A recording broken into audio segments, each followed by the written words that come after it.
চলে এলাম আজ একটি নতুন ভিডিও নিয়ে।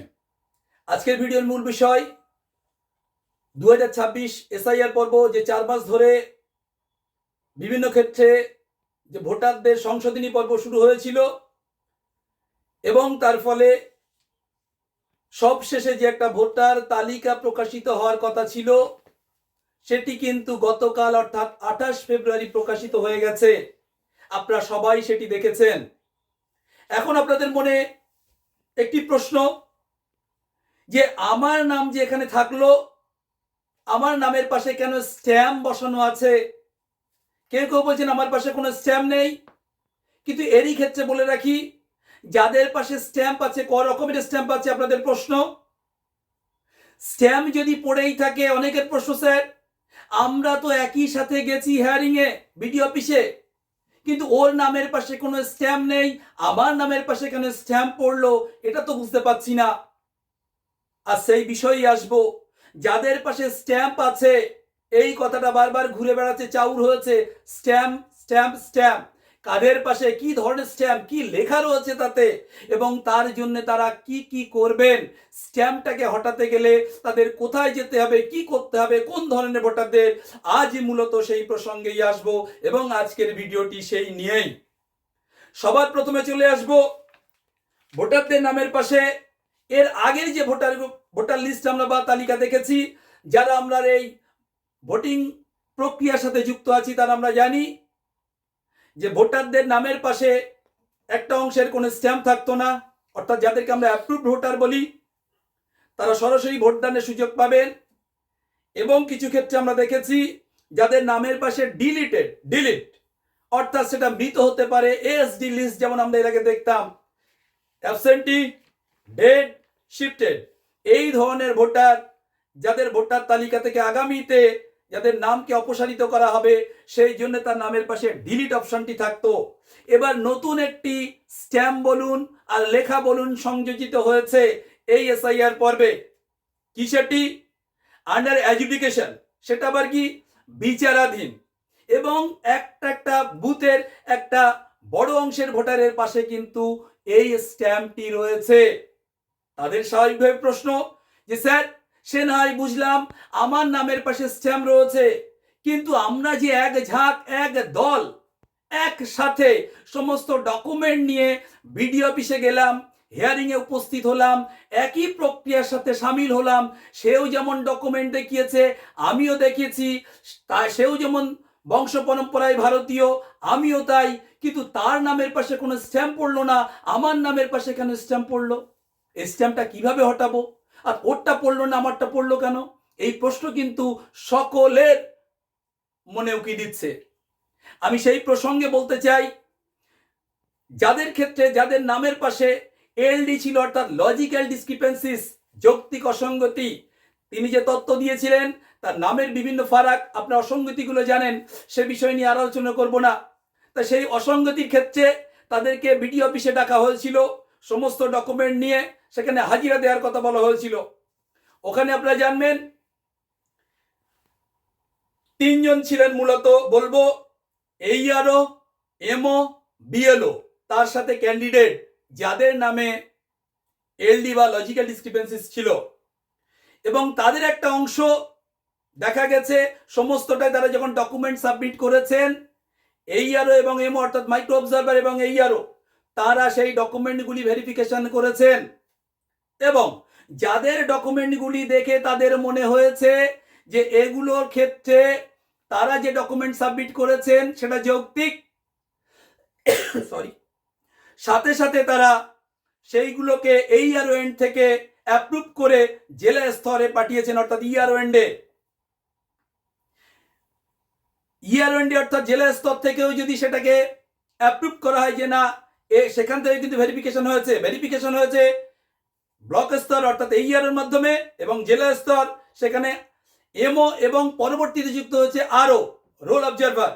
তারা যখন ডকুমেন্টটা দেখেছেন যে না সত্যি তিনি যে ডকুমেন্ট দেখিয়েছেন সেগুলো সঠিক বা সত্য, তারা ওখান থেকে সেই ভোটারগুলিকে অ্যাপ্রুভড ভোটার হিসাবে চিহ্নিত করেছিলেন। অর্থাৎ যাদের নামের পাশে কোনো রকমের স্ট্যাম্প নেই তারা হচ্ছেন অ্যাপ্রুভড ভোটার, তাদের কোনো প্রবলেম নেই। এবার বক্তব্য হলো যে স্যার আমরা একসাথে গেছি, ওই একই কথাই বললাম যে আপনি গেছেন, আপনার ভাই গেছে বা দাদা দিদি যেই যান না কেন, যাদের ডকুমেন্টগুলি ব্লক স্তর এবং জেলা স্তর তারা দেখে সন্তুষ্ট হয়েছেন, তাদেরকে অ্যাপ্রুভ ভোটার, অর্থাৎ তাদের পাশে কোনো স্ট্যাম্প পড়েনি। কিন্তু বেশ কিছু ক্ষেত্রে ভোটারদের ওই ডকুমেন্ট যাচাইয়ের ক্ষেত্রে আমি নিজে দেখেছি আমাদের ব্লক স্তরে এই আরও তিনি কি করেছিলেন সমস্তটাই, কারণ সমস্ত তথ্য আমি দিয়েছিলাম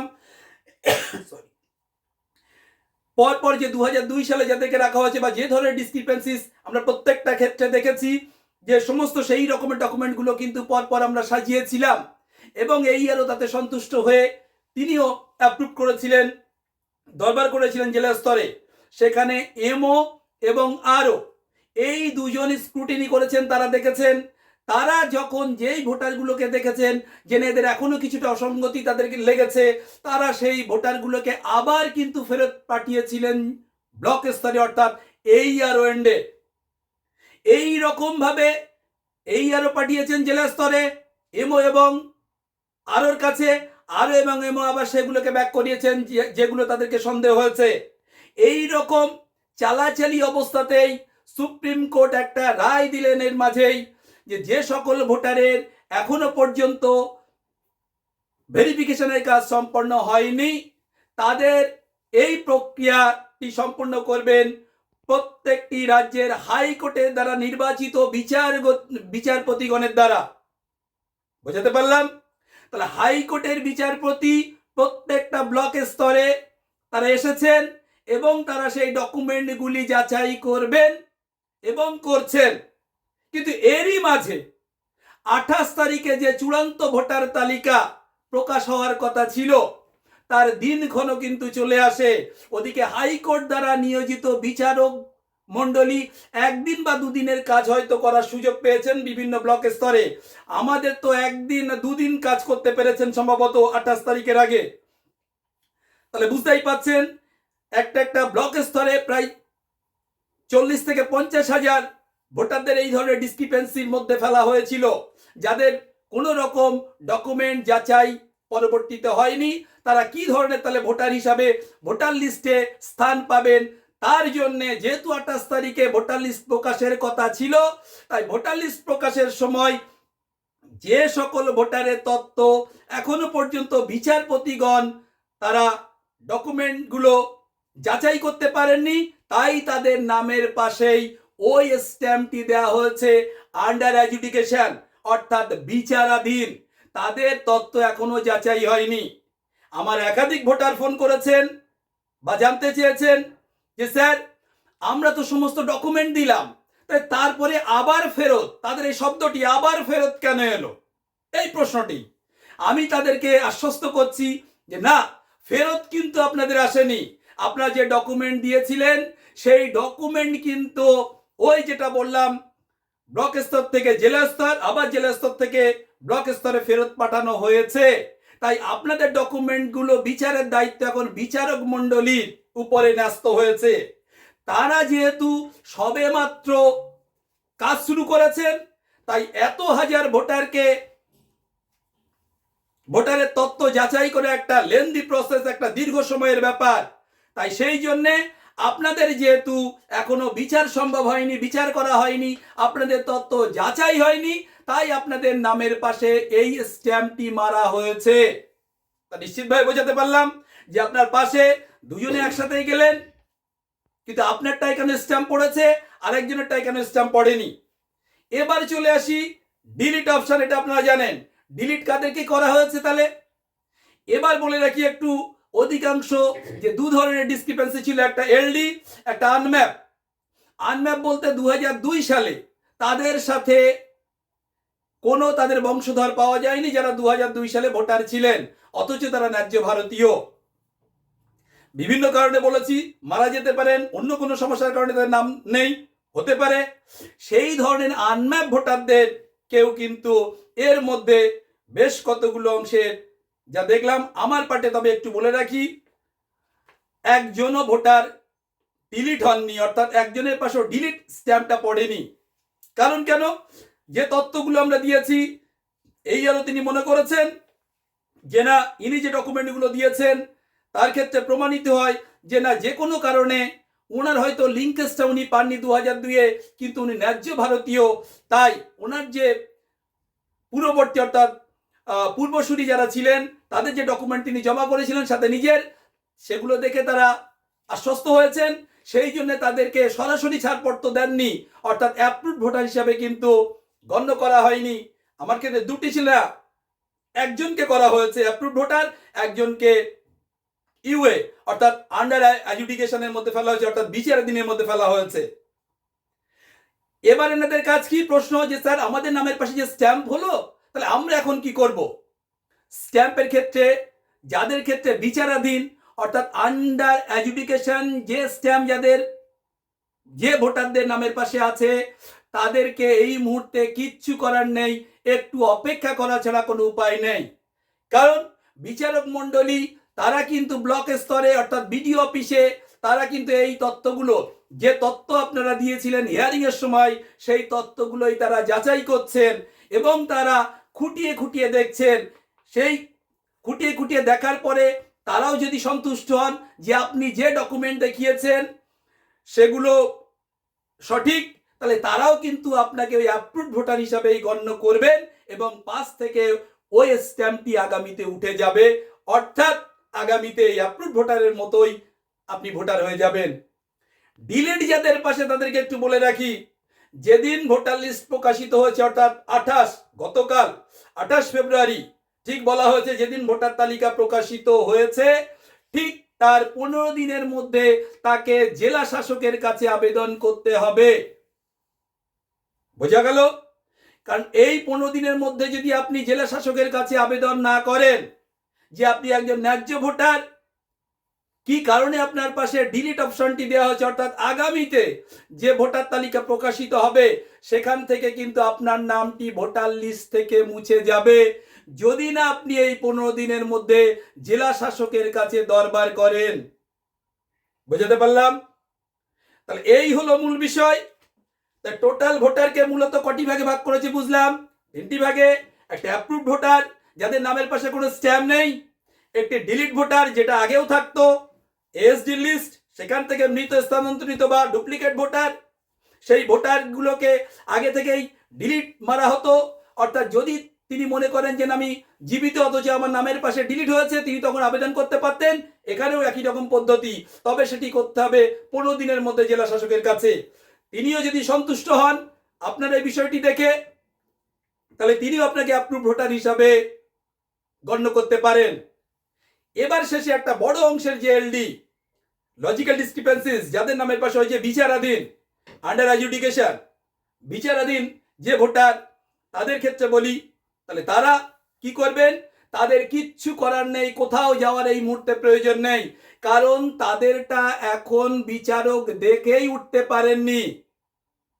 প্রথম দিন যদিও বলতে বাধা নেই, দ্বিধা নেই, প্রথম এমন স্ক্রুটিনি যেভাবে করছেন বিচারক মণ্ডলী, তাতে যদি সত্যি যার নামের পাশে স্ট্যাম্প আছে তার কতটা কষ্ট হচ্ছে সেটা আমরা বুঝি, কারণ আমাদেরও চারপাশে এরকম অনেক ভোটার আছেন যাদের নামের পাশে স্ট্যাম্পটা পড়েছে। কি তাদেরকে আমি আবারও বলছি, ভয় পাওয়ার কিছু নেই, এখনো বলছি আপনাদের নামের পাশে স্ট্যাম্প পড়েছে, আপনি কিন্তু ন্যায্য ভারতীয়। তাহলে এখানে কোনো ন্যায্য ভারতীয়কে ভোটার তালিকা থেকে কেউ বাদ দিতে পারেন না। তাই আপনি যে ডকুমেন্ট দিয়েছেন সেই ডকুমেন্টের জোরেই কিন্তু আপনার নামের পাশে থাকা স্ট্যাম্প আগামীতে সেটা দূর হবে এবং হবে, এটা আমার দৃঢ় বিশ্বাস। তাই ভরসা রাখুন, নামটা শক্ত করুন। অনেকে ভীষণ চিন্তায় আছেন, সত্যি সত্যি আপনারা ফোনে কথা বলেছেন, আপনাদের অসহায়তার কথা বলেছেন, আমরা শুনেছি এবং আমরা আপনাদের কথা এই আরও বা ব্লক স্তরে যারা আছেন তাদের সাথে প্রতিনিয়ত যোগাযোগ করে চলেছি, তাদেরকেও বিষয়টা বলেছি, তাদেরও একই বক্তব্য যে তাদেরকে অপেক্ষা করতে বলুন। যাদের পাশে ওই বিচারাধীন শব্দটি আছে চিন্তার কিছু নেই, আশা করা যাচ্ছে যত দ্রুত সম্ভব আপনাদের এই ডকুমেন্ট ভেরিফিকেশনের পরে আপনারাও মূল স্রোতে অর্থাৎ অ্যাপ্রুভ ভোটার হিসেবে গণ্য হবেন। সেটা কতদিন আপনাদের প্রশ্ন, স্যার কবে আবার একটা ভোটার লিস্ট প্রকাশ হবে? তবে এরই মাঝে বলে রাখি ভোট ঘোষণার পরে নমিনেশন সাবমিটের লাস্ট ডেট পর্যন্ত যতজন ভোটারের তথ্য ভেরিফিকেশন হবে প্রত্যেকেই কিন্তু, যদি যে বিচারক মণ্ডলীরা এই ডকুমেন্টগুলি তারা দেখছেন, তারা যদি স্যাটিসফাই হন, সন্তুষ্ট হন আপনার ডকুমেন্টে, তাহলে আপনার নাম কিন্তু অ্যাপ্রুভড ভোটার হিসাবেই একটা লিস্ট প্রকাশিত হবে, যেটাকে বলে সাপ্লিমেন্টারি কপি। প্রত্যেক বছর ভোটের আগে বা একটা নির্দিষ্ট সময় বের হয়, তাই সেই সাপ্লিমেন্টারি কপিতে আপনার নাম যদি থেকে থাকে, আপনি আগামীতে একই রকম ভাবে মূল স্রোতে ফিরে আসবেন, সমস্যার কিছু নেই। তবে আবার বলছি, যাদের নামের পাশে ডিলিট অপশন আছে তারা সময় নষ্ট না করে যত দ্রুত সম্ভব জেলা শাসকের কাছে আবেদন করুন। আপনারাও নিশ্চিতভাবে মূল স্রোতে ফিরে আসবেন, কারণ আপনারা প্রত্যেকেই ন্যায্য ভারতীয়, ন্যায্য ভোটার। এই শব্দ আমি সব সময় বলেছি, প্রথম থেকেই বলছি। তাই সকলকে আরো একবার আগামীর জন্য নিজেকে প্রস্তুত রাখতে আমি এবং মন শক্ত করার জন্য আমি আগাম ধন্যবাদ জানিয়ে আপনারা মূল স্রোতে ফিরে আসুন, এই আশা রেখে আজকের মতো ভিডিও এখানেই শেষ করলাম। ভালো থাকবেন, সুস্থ থাকবেন। ধন্যবাদ সকলকে।